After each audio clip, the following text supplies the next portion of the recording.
Пожилая женщина приютила маленького беззащитного котенка.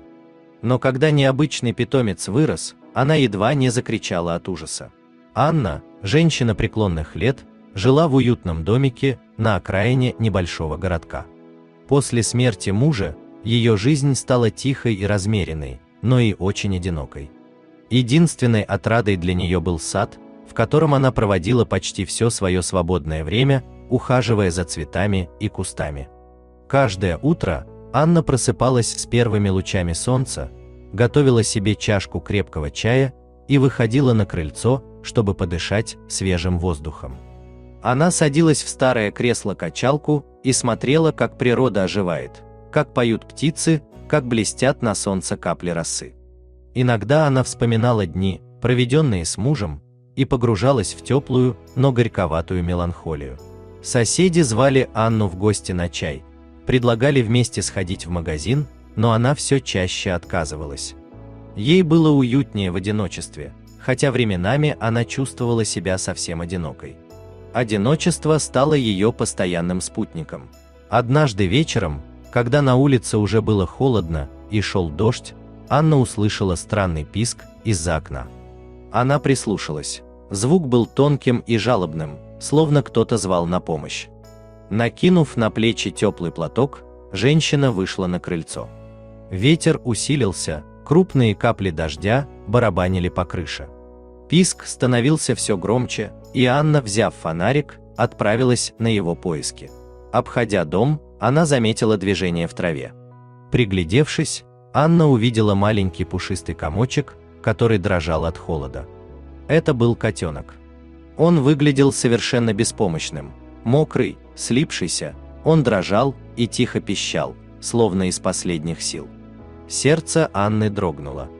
Она осторожно подняла крошечного зверька, прижала к груди и занесла в дом. В доме она обтерла котенка мягким полотенцем и согрела, дав ему немного теплого молока. Котенок жадно пил, а потом, сытый и наконец-то почувствовавший себя в безопасности, свернулся клубочком на ее коленях и заснул. Всю ночь Анна не могла заснуть, слушая его тихое дыхание и переживая, чтобы малыш не заболел. К счастью, на утро котенок выглядел бодрым и игривым. Анна решила оставить котенка у себя и назвала его Оскар.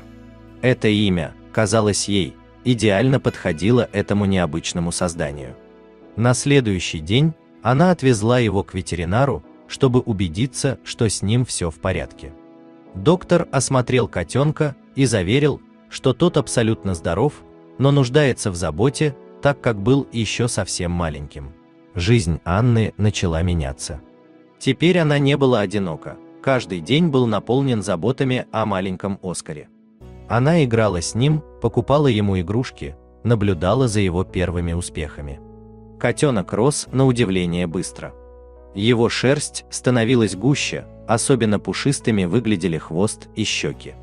Анна обожала его и даже не замечала некоторых странностей в его внешнем виде: круглую мордочку, немного короткие лапы и необычайно густую шерсть. Она списывала это на особенности породы. С каждым днем Оскар становился все активнее и любознательнее. Он с легкостью взбирался на шторы, любил наблюдать за птицами через окно и часто пытался ловить их тени.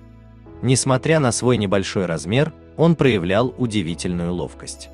В саду, пока Анна работала, Оскар следовал за ней, наблюдая за ее действиями и время от времени смешно шлепая лапами по траве. Однажды Анна решила купить для него игрушечную мышку. Ее удивило, как Оскар повел себя с этой игрушкой. Он прижался к земле, выжидал, а затем с молниеносной скоростью бросился на добычу, как настоящий охотник. Его инстинкты поражали. Однако с ростом Оскара Анна стала замечать некоторые странности. Его поведение не всегда напоминало кошачье. Например, он не реагировал на кошачью мяту, как это делали другие кошки, и предпочитал жевать веточки или траву. Когда он испугался громкого звука, то вместо обычного мяуканья издал странное рычание, больше похожее на звериное. Анна списывала это на его особенности, пока однажды в гости не пришла ее старая подруга Сара. Увидев Оскара, она удивленно сказала: «Анна, это точно кот. У него такой странный вид, он больше похож на дикое животное». Эти слова заставили Анну задуматься. Она внимательно изучила своего питомца и поняла, что в нем действительно было что-то необычное. Круглые глаза, короткие уши, невероятно густая шерсть. Она решила показать Оскара ветеринару снова. Доктор долго осматривал Оскара и, наконец, сказал: «Анна, боюсь, ваш питомец не совсем обычный кот. Это может быть детеныш манула, редкого дикого хищника, который обитает в степях». Анна была поражена. Манулы занесены в Красную книгу и не приспособлены к жизни в домашних условиях. Анна поняла, что не сможет дать ему то, что нужно, и как бы ни было больно, решила передать его специалистам. Оскар оказался в центре реабилитации диких животных, где его готовили к жизни в дикой природе. Анна скучала по нему, но понимала, что так будет лучше для его будущего. Через несколько месяцев она приехала в заповедник, чтобы увидеть, как Оскар отправится на свободу. Когда клетку открыли, он осторожно вышел, принюхиваясь к воздуху. Анна плакала, но в ее душе было тепло от мысли, что она сделала правильный выбор. Этот опыт навсегда изменил ее. Она осознала, что любовь к природе и забота могут не только спасти жизнь, но и подарить смысл ее собственной. Дорогие зрители, если вам понравилась эта история, обязательно поставьте палец вверх и поделитесь этим рассказом со своими друзьями.